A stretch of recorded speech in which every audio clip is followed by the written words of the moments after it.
In the last lesson, we looked at voice leading. And in this lesson, we're going to look at a cool thing called negative harmony.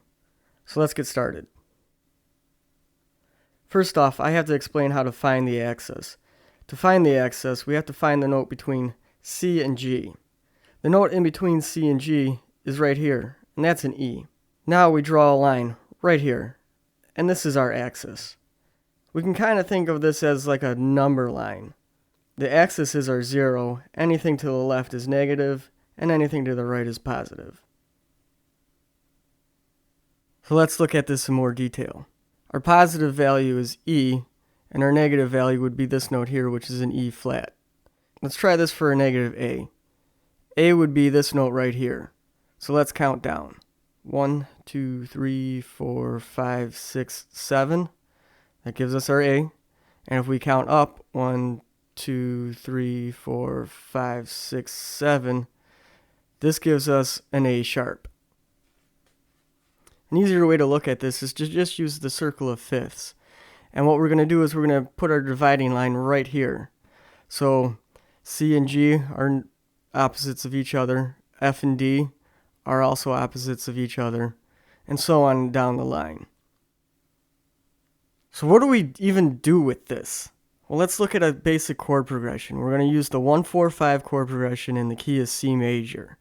And that's a C major chord, an F major chord, and a G major chord. The notes of those are C, E, and G, F, A, and C, and G, B, and D. And what we're going to do is we're going to find the negatives of all of these. So for C, we're going to get G. For E, 1, 2, 3, 4, 1, 2, 3, 4, we get E flat. And so on. For C, we get G. Or for G, we get C, rather. We're going to repeat that process for every note in all of these chords, and we're going to get these chords right here. And what that's going to give us is a C minor chord, a G minor chord, and an F minor chord. This is where it gets interesting. What we can do now is replace our 1 chord with a C minor chord, our 4 chord with a G minor chord, and our 5 chord with an F minor chord. Please note though, this is not foolproof. Some of these will sound better than others. This is just something to kind of play around with and see what you guys can come up with. So let's play these.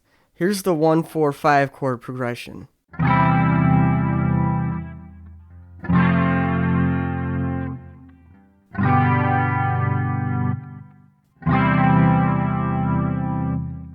And here's our new chord progression where I use the F minor in place of the 5 chord.